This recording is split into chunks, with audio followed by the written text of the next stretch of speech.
Hello friends, என் பேர் அஃப்ரோஸ். நீங்கள் பார்த்துன்னு இருக்கிறது Octane bullshit channel. நம்ம சேனலை வந்து மறக்காமல் சப்ஸ்கிரைப் பண்ணிட்டு பக்கத்தில் இருக்கிற பெல் ஐக்கானை கிளிக் பண்ணிடுங்க. ஃப்ரெண்ட்ஸ், இன்றைக்கி நம்ம என்ன பார்க்க போகிறோன்னா பேசிக்கான ஒரு விஷயத்தை பற்றி பார்க்க போகிறோம். அது என்னென்னா ஐபிஓனா என்ன அப்படின்னு சொல்லிட்டு நிறைய பேர் வந்து என்கிட்ட கேட்டிருந்தாங்க. ஸோ வந்து இது வந்து பேசிக்காக நான் வந்து சொல்கிறேன் ஐபிஓனா என்ன அப்படின்னு சொல்லிட்டு. சரி, வாங்க வீடியோக்குள்ளே போகலாம்.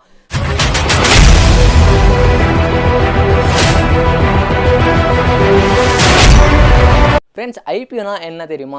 ஐபிஓ வந்து இனிஷியல் பப்ளிக் ஆஃபரிங். ஒரு கம்பெனி வந்து ஸ்டாக் மார்க்கெட்டில் இல்லை, அந்த கம்பெனியை வந்து ஸ்டாக் மார்க்கெட்டில் ஆட் பண்ணுறதுக்கு பேர் தான் இனிஷியல் பப்ளிக் ஆஃபரிங்.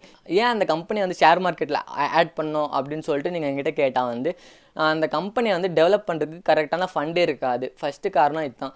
அந்த கம்பெனியை வந்து நல்லா டெவலப் பண்ணணும், அந்த கம்பெனியை வந்து ஒரு ஃப்யூச்சரில் வந்து ஒரு நல்ல கம்பெனியை வந்து கொண்டு வரணும் அப்படின்னு சொல்லிட்டு கம்பெனி ஆளுங்க என்ன பண்ணுவாங்க, ஃபஸ்ட்டு வந்து அந்த கம்பெனியோட ஸ்டாக்ஸை வந்து ஸ்டாக் மார்க்கெட்டில் வந்து விற்பாங்க.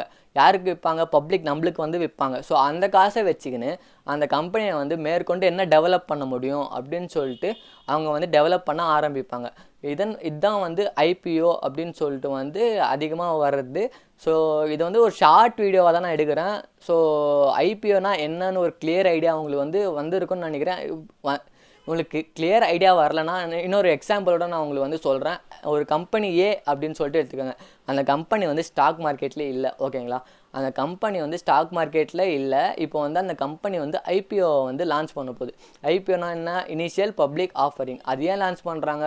அந்த கம்பெனிக்கு வந்து கரெக்டான ஃபண்டு வந்து டெவலப்மெண்ட்டுக்கு இருக்காது. ஸோ அதனால் வந்து அந்த கம்பெனி வந்து ஸ்டாக் மார்க்கெட்டில் வந்து ஐபிஓ லான்ச் பண்ணுவாங்க. அந்த ஐபிஓ லான்ச் பண்ணுறது மூலமாக வந்து என்ன பெனிஃபிட் அப்படின்னு சொல்லிட்டு என்கிட்ட கேட்டிங்கன்னா வந்து, இப்போ ஐபிஓக்கு வந்து இந்த சர்டன் அமௌண்ட், இப்போ வந்து ஒரு இந்த கம்பெனின்னு சொன்னோம் பார்த்தீங்களா, அந்த கம்பெனி வந்து ஒரு 50 ரூபாயிலேருந்து 60 ரூபா வரைக்கும் வந்து அந்த ரேட் வந்து ஃபிக்ஸ் பண்ணியிருப்பாங்க. ஃபஸ்ட்டு நம்ம வந்து ஐபிஓக்காக அப்ளை பண்ணணும். அப்ளை பண்ணுறது தான் எப்படின்னா, நான் இன்னொரு வீடியோவில் வந்து உங்களுக்கு கண்டிப்பாக எப்படி அப்ளை பண்ணுறது அப்படின்னு சொல்லிட்டு போடுறேன். நான் ரீசெண்டாக வந்து இண்டிகோ பெயிண்ட்ஸ் அப்படின்னு சொல்லிட்டு ஒரு ஸ்டாக்கை வந்து ஐபிஓ மூலமாக வந்து வாங்கியிருந்தேன்.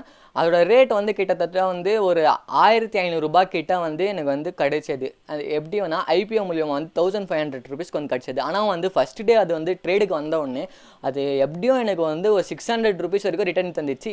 இன்றைக்கி வந்து நான் இந்த வீடியோ பேசினு இருக்க அப்போது அதோட ரேட் என்ன அப்படின்னு சொல்லிட்டு பார்த்தீங்கன்னா ஒரு 2000க்கு மேலே வந்து ட்ரேட் ஆகின்னு இருக்குது. இப்போ வந்து இதுதான் உங்களுக்கு வந்து பெனிஃபிட்.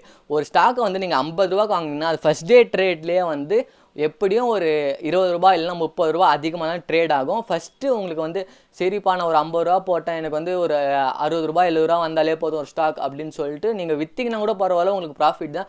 ஏன்னா வந்து ஐபிஓவில் வந்து அவ்வளோவா லாஸே ஆகாது. ஒரு 90% வந்து லாஸ் ஆகாது ஐபிஓவில். நீங்கள் வந்து ஒரு 10% வந்து லாஸ் ஆகும். ஏன்னா ஐஆர்எஃப்சி எடுத்துக்கோங்க. இப்போ ஐஆர்எஃப்சி வந்து ஐபிஓ லான்ச் பண்ணாங்க, அது வந்து ஒரு நல்ல ரிட்டர்ன் தரும் அப்படின்னு பார்த்தோம்.